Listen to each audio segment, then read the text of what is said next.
This woman's name is Lee Han, a janitor at a prestigious high school, while this one's Lin Zaifu, a handyman who also worked at the same school. That day, they were called by the principal to repair the skylight at the school and clean the mess. The roof was leaking due to an incident not long ago when a student fell from the skylight. How? Let's just continue. We'll uncover the truth later. Meanwhile, a group of bullies named Angie, Jingshu, Xiao King, and Wenling were bullying another student named Chen Yutong, who turned out to be Lee's daughter.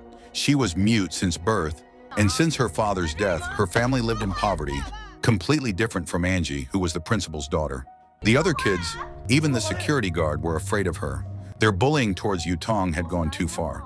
Her body was covered with glue and was stuck to the wall.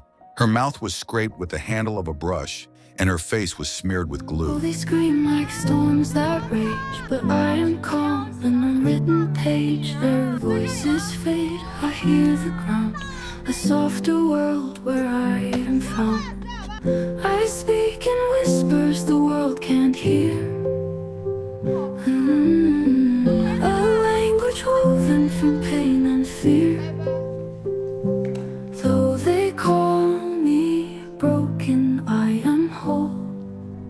Lee was devastated when she found her daughter being tortured like that, but she couldn't do anything about it. He could only clean her daughter's body and cut her glued hair. One day after school, it was getting late and raining very hard. 3 of Angie's friends stopped to take shelter at their hideout, an empty building far from the crowd. When Xiao King and Wenling were having fun chatting, Jingshu suddenly disappeared. Both then went to look for her, and they were shocked to find that Jingshu was lying in front of someone in a black coat. Both immediately ran scared. Wenling ran to the upper floor, but the mysterious figure caught up with her and suddenly beat her head with a hammer. He then beat her several times until she was dead. Xiao King tried to run away from that place but didn't manage to save herself from the maniac. Somewhere else, under the heavy rain, Lee went to get some limes from her rooftop garden. She often made tea out of limes and sold it in the school canteen to help with daily needs. The school staff liked the lime tea made by her. That day, Angie was scolded by her father because her 3 friends had been declared missing, but Angie said that she didn't know where her 3 friends were. The police came to the school that day for an investigation. Yutong was investigated by the police because, according to the students at school, Yutong was the last one with Angie and her group. However, because maybe Yutong was afraid of the situation, she didn't want to write a statement to the police.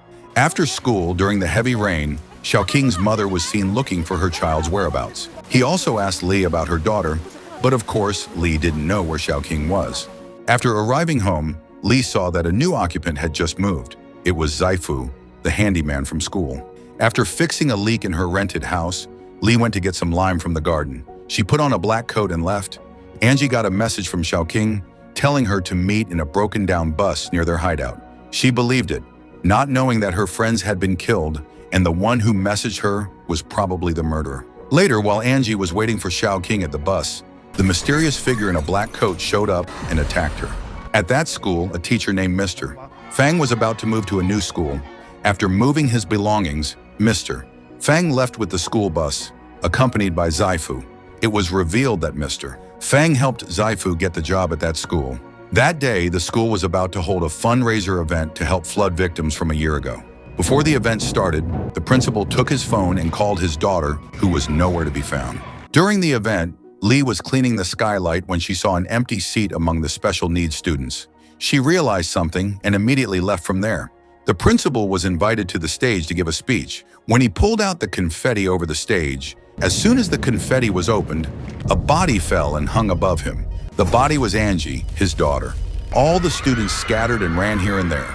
Among the people there, Lee was seen busy looking for Yutong.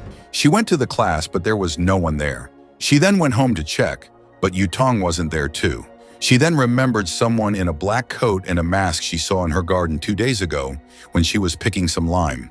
After the incident, the police asked the principal regarding the incident.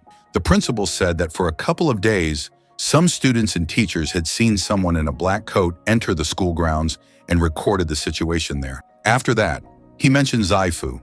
Zaifu used to have a daughter who studied in that school, but she died from an incident. Since his daughter's death, every time Zaifu saw a girl the same age as his daughter, he always had this particular strange look on his face. For that reason, the principal suggested the police do an investigation about Zaifu. Back to Lee. She was still looking for her daughter at the apartment when she saw a watch buckle in front of Zaifu's apartment. She then saw some scratches on the window of the house and then found Yutong's watch nearby. She suspected that her daughter was being held in Zaifu's apartment. She then tried to get inside through the window. She almost fell and her hand had to land on a nail. Fortunately, she managed to climb into the room. She checked the room and found a piece of rope on the floor. Suddenly, Zaifu went into his room and changed his clothes. She held her breath under the bed while Zaifu was changing. Suddenly, a key fell onto the floor right in front of her face. Zaifu squatted down to get the keys, but suddenly the doorbell rang, and it was the landlady. She asked Zaifu to take her to a charity foundation. A second late, and Lee would be caught sneaking. After they left, Lee immediately came out of the room and found out that the police was looking for her. She said that her daughter was missing. They then checked the CCTV footage and saw Zaifu throwing a large black plastic into the trash before leaving. She felt there was something strange with the bag and ran to check it. And sure enough, Yutong's slipper was found inside of it. Amid the panic, she saw the man in a black coat, and along with the police, she bolted to chase him. The mysterious figure turned out to be the police chief's son, Wu Wang. It was revealed that he was the mysterious man the principal told the police about some time ago. He was also the one who showed up in Lee's garden. They found a lot of inappropriate videos of female students and teachers on his camera. The reason why he did this was due to a mental disorder and the physical violence that he often received from his father. Apparently, all this time, he had been punished by his parents with physical violence. Fortunately, there was something positive they found from the recordings. It turned out that he secretly recorded Zaifu dragging Yutong into his apartment. Wang then said that he did that to keep other children safe from physical abuse. There was another thing that was revealed from Wang's camera. It turned out that Lee had beaten and tortured Yutong. Lee said that she intended to protect her daughter. After the interrogation, the principal was summoned to the police station.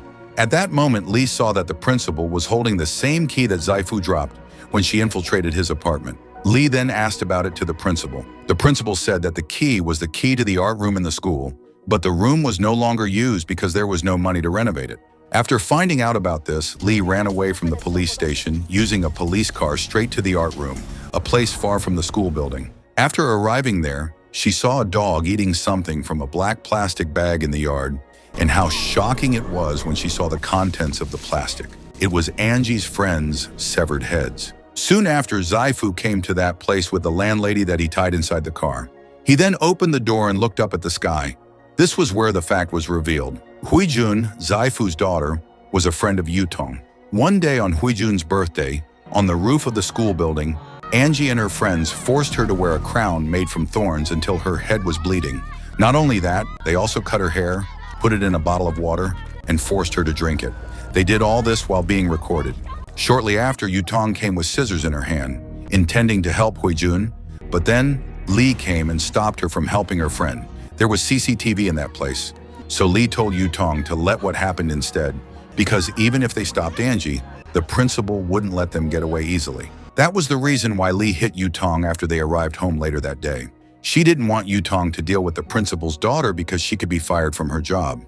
Meanwhile, after Yutong and Lee left the place, they told Huijun to stand on the skylight, but suddenly the skylight broke and Huijun fell.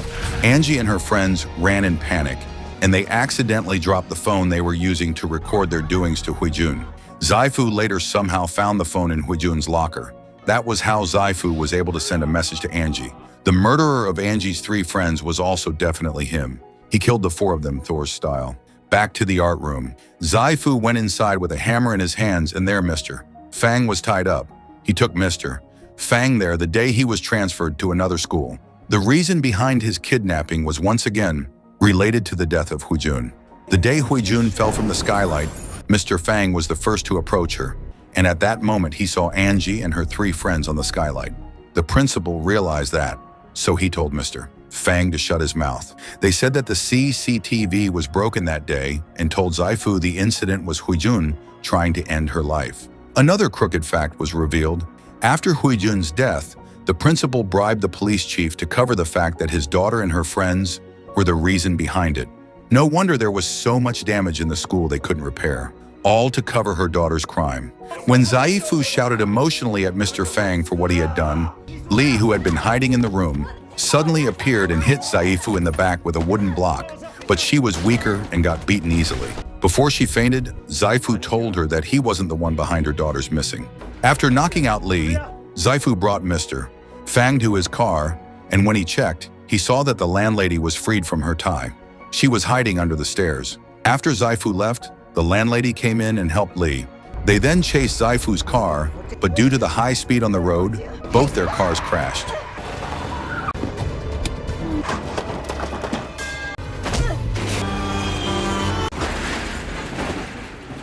Li then approached Zaifu's car, fully covered in blood, and once again asked where Yutong was. Zaifu then said that Yutong was free. The police arrived at the location soon after. When Li was lying unconscious on the road, a flashback from 5 years ago was seen. 5 years ago, Li had just returned home from hanging out with her friends. She found out that her husband had returned from his job outside the city. Her husband was very angry because she left her disabled, little daughter home alone. Her husband hit her and told her to leave the house.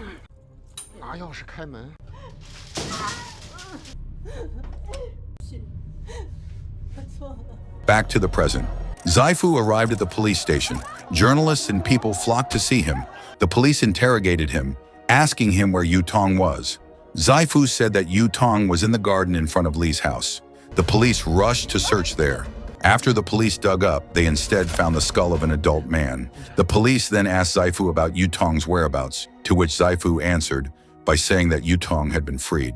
The police looked confused, and suddenly Zaifu pushed the police who held his hand and threw himself off the building to rub out his life and follow his daughter. They rage like fire, bright but blind. But I am water, I'm undefined. Their chaos falters and I remain a gentle strength through all this pain.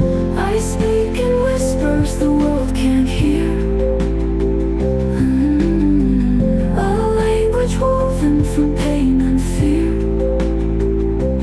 Though they call me broken, I am whole. A silent hymn within my soul. After returning to the station, the police chief received information that his son, Wang, handed over a video that he had kept for a long time. The police chief went to Li's room in the hospital, and then she showed a video recording of Wang from 5 years ago. It turned out that the video recorded how Yutong killed her father. At that time, Yutong was tortured by her father, and when her mother was dragged out of the house, she took a broken glass and stabbed her father right in the neck after he returned. When Li returned inside, she saw her husband lying in blood. She knew that it was Yutong who killed him. She decided to put his body in a plastic bag and took him to the garden to be buried. Somewhere else, Yutong came out of a wooden box on top of a car. Apparently, Zaifu did it on purpose. He sent Yutong away from there to free her from all the problems. That was what he meant by Yutong is free. Like moss on a forest stone, in silence I am never alone. The wind will carry my voice someday, a quiet power that won't decay. So let them shout, let them throw their stones, for I am stronger where silence grows. A hidden song, a tender light, an echo of the quiet night. The reason he did that was because Yutong was the one who put the phone used by Angie and her friends to record Huijun in the locker so that Zaifu could find the cause of his daughter's death. Yutong also saw Zaifu killing Angie's friends that night, so he deliberately kidnapped and sent her away as a form of gratitude. Unfortunately, at the end of the film, Yutong is arrested by the police and imprisoned for killing her father.